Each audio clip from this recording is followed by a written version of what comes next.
लेकिन देखिए ना दीदी, बड़ा दिलचस्प ये है कि साहब अपर्णा यादव बीजेपी में तो शामिल हो गई है, लेकिन अपर्णा यादव को भी टिकट मिलेगा या नहीं मिलेगा, इसे लेकर अभी तक सस्पेंस है। हाँ, बीजेपी के पोस्टर पर अपर्णा यादव जरूर आ गई हैं, और किस रूप में आई हैं? वो आई हैं स्वामी प्रसाद मौर्य की बेटी, जो बीजेपी सांसद हैं, संघमित्रा मौर्य, बदायूं से, उनके साथ। और पोस्टर पर ऊपर लिखा है सुरक्षा चक्र, मतलब कहीं ना कहीं संदेश बड़ा ये देने की कोशिश बीजेपी की तरफ से कि बीजेपी के राज में महिलाएं सुरक्षित हैं।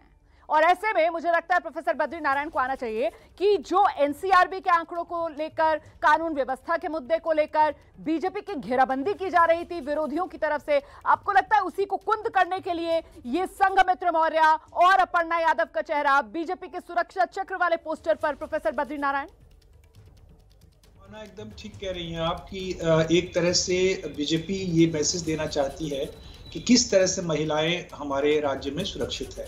और बीजेपी का कैंपेन आप देखेंगी, उसमें लॉ एंड ऑर्डर सबसे बहुत ही महत्वपूर्ण इशू बन करके, मेटाफर बन करके आया है शुरू से ही। उस लॉ एंड ऑर्डर के प्रोटेक्शन, प्रिजर्वेशन की जो क्लेम है बीजेपी का, वो भी इससे पुष्ट होता है।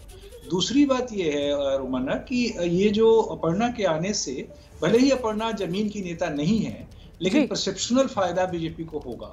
और वो परसेप्शन, और ये जो पूरा महिला मोबिलाइजेशन की कोशिश हो रही है बहुत सारी पार्टियों द्वारा, उसमें भी ये एक तरह से परसेप्शनल लीड बीजेपी को देने की कोशिश है।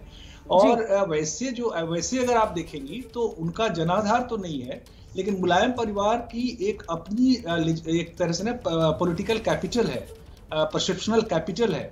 अगर बड़ी बात आप कह रहे हैं सर। देखिए ना, पोस्टर पे भी लिखा हुआ है सुरक्षा जहां बेटियां वहां, भले ही पिता कहीं भी हो, भले ही परिवार किसी भी पार्टी को लीड कर रहा हो, लेकिन ये जो बेटियां हैं, ये जो महिलाएं हैं, वो बीजेपी के पोस्टर पर और सुरक्षा के मुद्दे पर इनके चमकते हुए ये चेहरे।